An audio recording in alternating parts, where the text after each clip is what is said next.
Bienvenidos una vez más a nuestro canal de Finanzas con IA. Me alegro que nos hayas elegido para mantenerte informado de todas las noticias financieras del día. Paso ahora a darte el análisis de mercado para el día de hoy. Pero primero una pequeña pausa para recordar el disclaimer legal de este canal. Buen trading a todos. El contenido de Finanzas con IA es exclusivamente para fines educativos e informativos.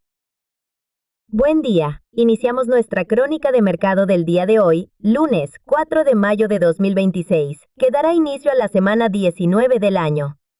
Si bien la semana pasada estuvo marcada por las reuniones de los bancos centrales, esta semana, como está señalado ya en el calendario económico, la primera semana del mes siempre se publican los datos de ISM, que se darán a conocer el martes, y los datos de empleo, con las nóminas no agrícolas del viernes. Otra de las series que se acostumbra a publicar en la primera semana del mes.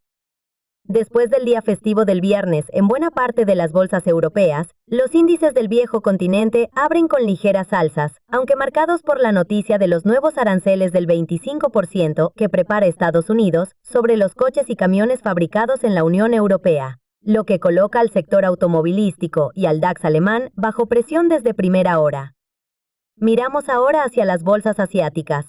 Cabe destacar que la bolsa de Taiwán vuelve a superar la cota de los 40.000 puntos por primera vez en su historia, impulsada por el rally en tecnológicas ligadas a la inteligencia artificial y por las fuertes subidas de TSMC, que concentra buena parte de la capitalización del índice. Con respecto a Tokio y las principales bolsas chinas, permanecen cerradas hoy por la Golden Week en Japón y por la prolongación de la Semana del Trabajo en China, mientras que la bolsa surcoreana marca nuevos máximos históricos en la zona de 6.800 puntos. Las bolsas estadounidenses han mantenido un tono similar al de las bolsas asiáticas, manteniendo su rango lateral alcista durante la noche, con unos futuros que consolidan los máximos históricos recientes del S&P 500, tras haber firmado en abril su mejor mes desde 2020. En cuanto a las noticias de Wall Street, destacamos en primer lugar el anuncio de Donald Trump de Project Freedom en la zona de Oriente Medio, una operación para escoltar buques comerciales y ayudar a liberar petroleros, cargamentos de gas licuado y fertilizantes atrapados en la zona. El mensaje ha favorecido un ligero gap al alza en los activos de riesgo, con futuros de renta variable en verde. Cabe señalar además que el precio del petróleo de referencia en Texas se mantiene por encima de los $100. En el plano empresarial, ponemos el foco en la reunión anual de accionistas de Berkshire Hathaway en Omaha, donde el grupo ha presentado unos beneficios robustos, apoyados en el repunte del negocio asegurador y en mayores ingresos financieros, pero, sobre todo, ha vuelto a subrayar la prudencia de Warren Buffett al mantener una montaña de liquidez cercana al 30% de su cartera, a la espera de mejores oportunidades de inversión. Vistas las noticias, pasamos a analizar la estacionalidad de los próximos meses del año. Iniciamos esta semana del mes de mayo, donde se hace popular la frase "Sell in May and go away". Por esto, vamos a ver una pequeña infografía con referencia a la estacionalidad de las bolsas durante el año, diferenciándola según el año del ciclo electoral. Vamos a ver, por tanto, si esta famosa cita, que normalmente afirma que los meses de mayo hasta octubre tienen rentabilidades más débiles en las bolsas con respecto a los meses de final e inicio del año, se confirma históricamente. Bien, según vemos en el gráfico, la comparativa histórica de cada uno de los años del ciclo presidencial. El año que claramente tiene un mejor tono en las bolsas, o que mejor afecta a las bolsas, es el primer año de mandato de la presidencia, que es la línea azul, como se ha comportado los índices en promedio desde el año 2001. Vendría a ser equivalente a lo que vimos el año pasado, año 2025, donde realmente hubo fuertes subidas en las bolsas, aunque marcadas por una primera bajada durante el periodo de conflictos entre los aranceles entre países.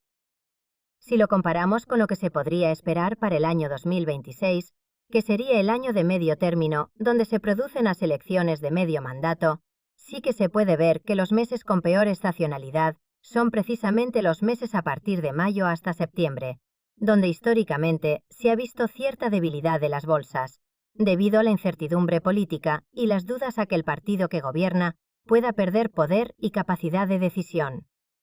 Luego, una vez se acerca el periodo electoral y el periodo de campaña electoral, el gráfico muestra un pequeño repunte al alza. Podría ser lo que sucediese este año, aunque es algo que no podemos saber. Simplemente nos basamos en datos estadísticos, pero no significa que tenga que suceder de esta forma. Si miramos el resto de años, corresponde al último año de mandato, que sería la línea amarilla. En comparación con el año electoral, donde se producen las elecciones a la presidencia, como podría parecer lógico, la línea roja tiene un buen comportamiento, sobre todo hasta el momento de las elecciones, movidos por los estímulos políticos, buscando el optimismo de los votantes. Luego, una vez se han producido las elecciones, sí que muestra que históricamente se han producido pequeños retrocesos. De todas formas, esto es algo que simplemente sirve para tenerlo en cuenta, pero no deja de ser una estadística que muestra los resultados promedios de cada año. Veremos este año cómo se comportan las bolsas durante este periodo estacional. Iniciamos el repaso a los activos de referencia del día de hoy con el gráfico de Bitcoin, que se ha mantenido bastante activo durante el fin de semana. El precio se sitúa en la parte alta del canal que teníamos marcado, y nuestra expectativa sería de que incrementase progresivamente esta fuerza alcista hasta llegar al nivel de los $85.000, para entonces empezar a poner atención en los niveles de resistencia que estarán situados entre los 85.000 y los 90.000 puntos. Veremos si esta fortaleza es capaz de marcar un nuevo máximo y superar los niveles marcados. Visto el gráfico de Bitcoin, vamos a hacer un rápido vistazo al oro, que continúa marcando una compresión del precio una vez alcanzado el primer nivel de soporte tras el retroceso de la semana pasada. Un momento difícil para tomar decisiones, y aquí el precio todavía podría tener más recorrido hacia la baja, desde los $4.600 a los que está ahora mismo anclado hasta un nivel de $4.400. De todas formas, el rango es muy estrecho, y lo que esperaríamos del gráfico del oro es que mantuviese esta tendencia lateral bajista durante las próximas semanas. Veremos más adelante si este activo pudiese alcanzar cotas más altas, o si, por el contrario, tuviésemos que continuar pensando en bajadas más profundas, pero en principio el nivel de soporte debería de ser bastante sólido, por lo menos durante las próximas semanas, mientras las noticias en el plano de política monetaria y activos como el dólar se mantengan relativamente estables. Finalmente, vamos a ver el gráfico del Nasdaq. Iniciamos primero con la temporalidad de 2 horas, para luego pasar a temporalidades de más corto plazo. El precio sigue manteniendo la tendencia alcista, encajonado dentro de su canal, que ha marcado durante las últimas semanas. Durante el viernes, tuvo un nuevo impulso hasta el nivel de resistencia de los 27.900, que junto al número redondo de los 28.000, debería de ejercer una contención posible a la continuación de las subidas. En principio,